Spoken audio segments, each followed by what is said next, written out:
to my channel. Natalia is here. Today I'm gonna take you to a very special place. I don't know about you guys, but I always have been fascinated in space and space traveling. So today we're gonna see and explore NASA Museum. If you're interested, stay with me.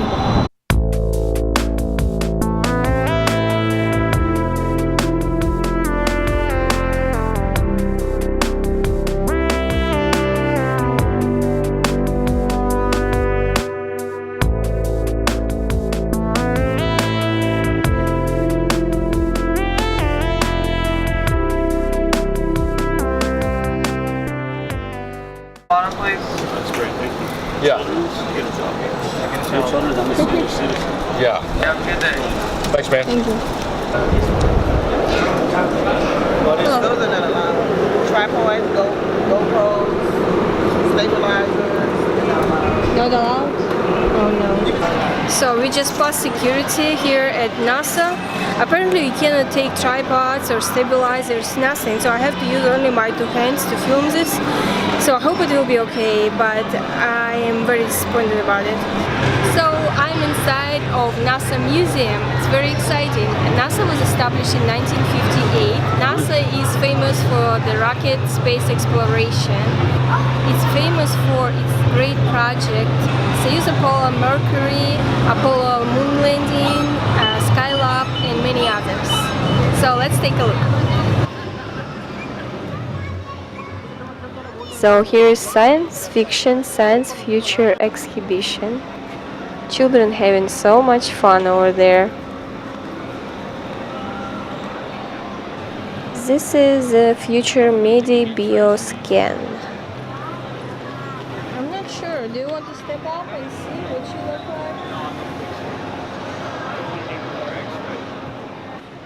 like? Design a keyboard. Can I take it home too? So this thing is pretty cool. If you move toward the screen, you're actually disappearing on the screen.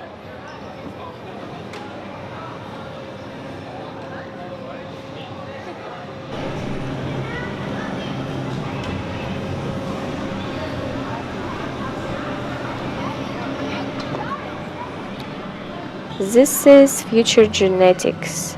So computer can scan your DNA and tell what's wrong with you. Pretty cool. Here is a tiny little Mars exhibition. Everything about Mars. I can touch a real piece of Mars. Yay! This gigantic thing is a spacecraft engine, RS-25.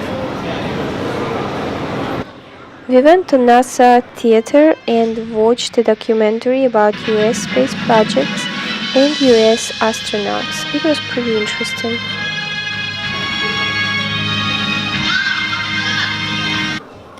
In this room you can actually see real moon rocks. This is incredible.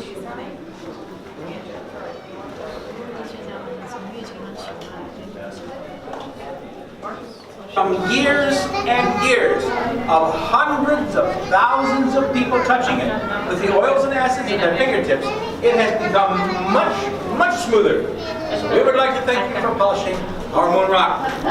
Also, when that moon... This is the shuttle replica Independence, mounted on top of the historic and original NASA 905 shuttle carrier artifact. The space shuttle was a partially reusable human space flight vehicle capable of reaching low Earth orbit, commissioned and operated by the US NASA from 1981 to 2011. 5 complete shuttle systems were built and used on a total of 135 missions. And this is how the shuttle looks from the inside.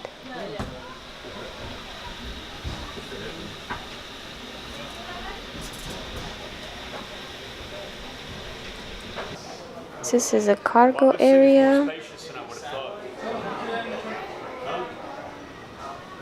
In space there is no gravity. Astronauts usually slept in sleeping bags attached to the wall, so they wouldn't float around and bump into something. This is a launch and entry suit. The suit was worn by astronauts during launch and entry back into Earth's atmosphere from space. This is a spacewalking suit.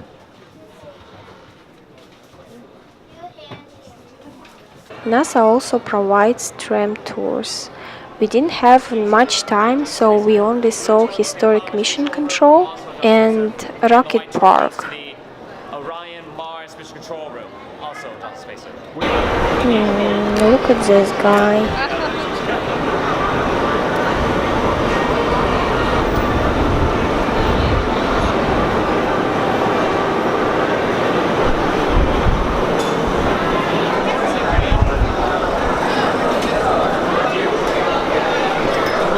Located on 1,600 acres, Johnson Space Center is the home of mission control where human space missions and the operations of the International Space Station are monitored. It is also where astronauts prepare and train for missions. So we are at historic mission control building, and because we are healthy people, we took the stairs.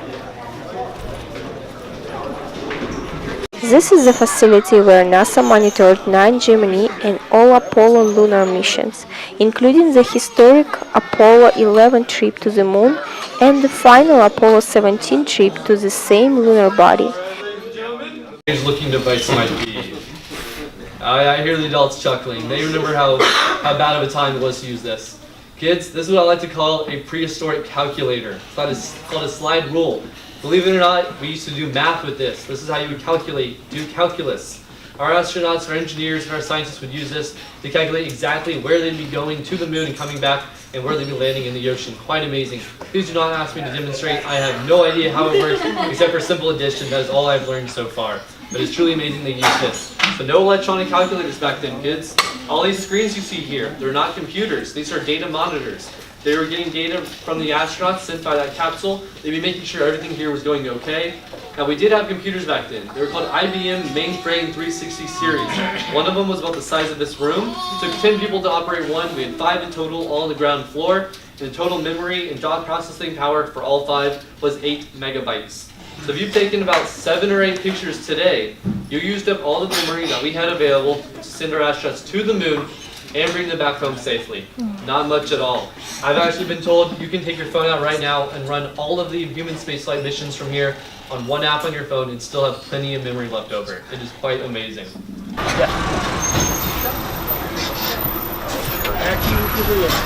From here, astronauts practice for all spaceports in a giant water tank called the Neutral Buoyancy Laboratory. It is amazing, they actually have a small farm with real cows. They just walking on NASA territory.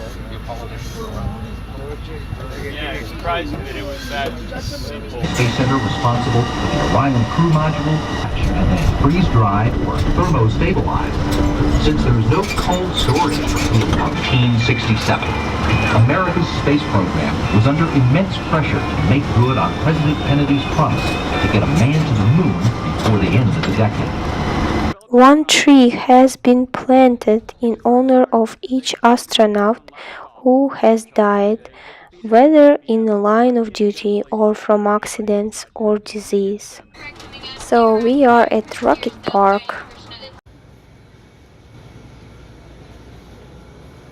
Mighty and massive, the Saturn V rocket is the tallest, heaviest, and most powerful rocket ever flown.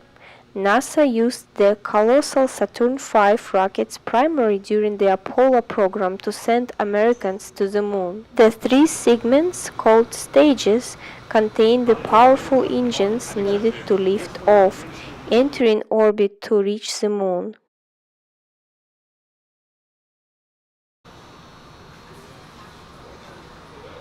Robonaut is a humanoid robot that is designed to assist or replace an astronaut conducting a spacewalk.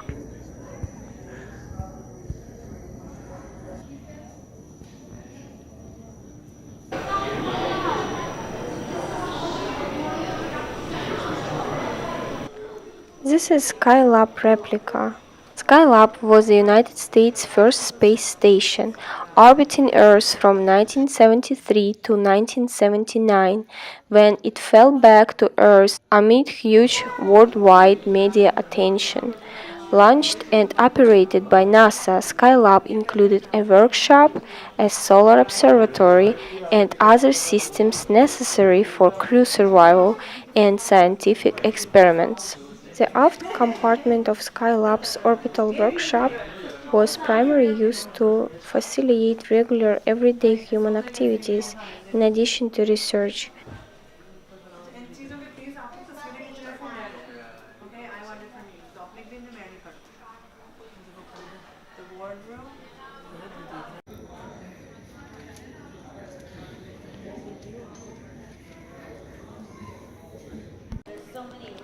This stand is dedicated to Apollo-Soyuz mission. The final flight to the Apollo program was the first space flight in which spacecraft from different nations docked in space. In July 1975, a US Apollo spacecraft carrying a crew of 3 docked with a Russian Soyuz spacecraft with its crew of 2.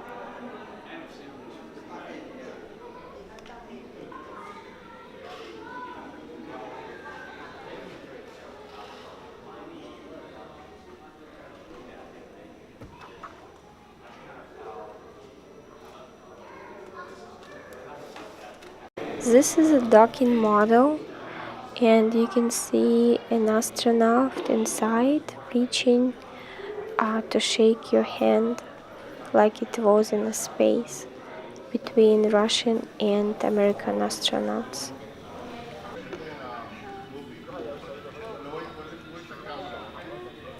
This is a lunar rover trainer.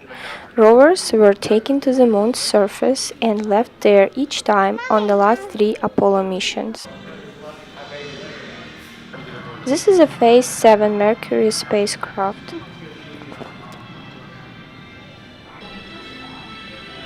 This is a full-scale replica of Explorer 1, the first American satellite sent into orbit. It launched on January 31, 1958, just months after the sensational flights of the Soviet Union Sputnik 1 and 2.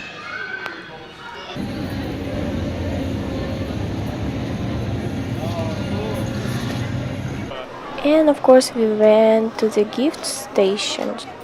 It's a gift shop. You can buy refrigerator magnets and t-shirts. By the way, t-shirts are way too expensive. We got those space snacks. It's ice cream. Okay. I got one of each. Ice cream sandwich, cookies and cream, and chocolate chip. Oh, cool. You want to get one?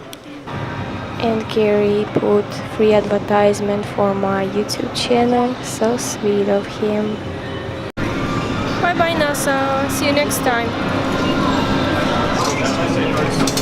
Bye-bye. Thank you. Bye bye. And of course, I cannot wait to taste those astronaut snacks. Can you open one? I dance with my